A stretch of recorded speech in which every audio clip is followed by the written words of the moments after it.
जरा पीछे मुड़ के देखिए कहां कहां लगा कि मेरा कमाल नहीं है, उसका फजल है। 4 वाकयात, 5 वाकयात, 6 वाकयात, कितने हो सकते हैं?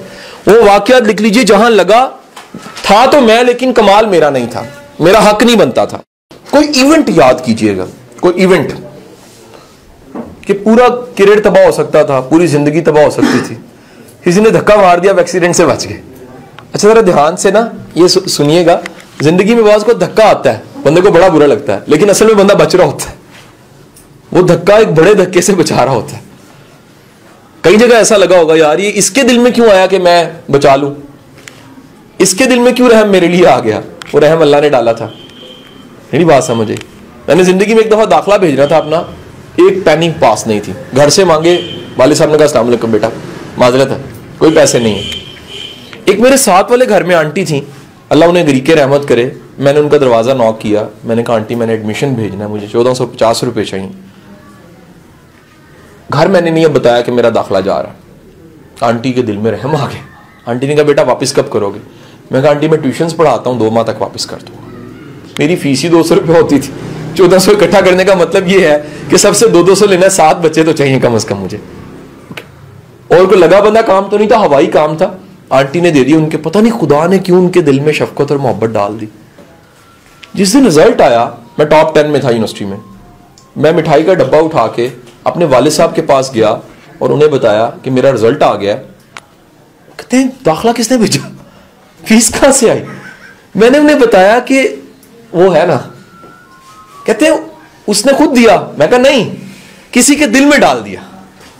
तो कई जगह कायनात का मालिक किसी के दिल में डाल देता है कि यार इसका काम चल जाएगा। क्या जाता है, क्या जाता है यार, इसका काम चल जाएगा। तो वो जो दिल में डाल देना वो आपका कमाल नहीं था, उसकी मेहरबानी थी। जरा याद कीजिए कहां कहां खड़े होके उसने आपका साथ दिया, कहां कहां उसने किसी के दिल में डाल के साबित किया मैं राज़िक हूं। Keep in your mind.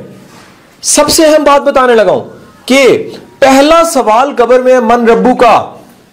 वो सवाल क्यों है? वो कहता है जिंदगी में मैंने बेशुमार जगह साबित किया कि रब तो मैं था, और तू फिर समझा कि नौकरी रब है, तू फिर समझा कि हुक्मरान रब है, तू फिर समझा दुकान रब है, तू फिर कारोबार को रब समझ गया, तू फिर समझ गया कि शायद मेरा पैसा, मेरी गाड़ी, मेरा शोहरत, मेरे दोस्त ये रब हैं। भाई पालने वाला मैं था। जरा ढूंढिए अपनी जिंदगी में। और एक आपको बात बताऊं यार, जो अपनी जिंदगी में शऊरी तौर पे नहीं ढूंढ सका ना, वो जवाब शायद ना दे पाए। ये रट्टे पे जवाब नहीं होते। ये रट्टा नहीं है कि आप कहोगे ओ हो मुझे याद है, हाँ जी अल्लाह, कितना आसान है, आपको पता है, सबको पता है, मुझे पता है। हिंदू को रटा दो किसी, भाई रब कौन है, तो ये रट्टा लगाया हो अल्लाह। ऐसे जवाब नहीं होगा। जवाब होगा पूरी जिंदगी जो आपने गुजारी है, वो जिंदगी गुजारते हुए क्या आपने ढूंढा कि कहां कहां खड़े होके वो ऑपरेट कर रहा था, कहां कहां खड़े होके वो साथ दे रहा था।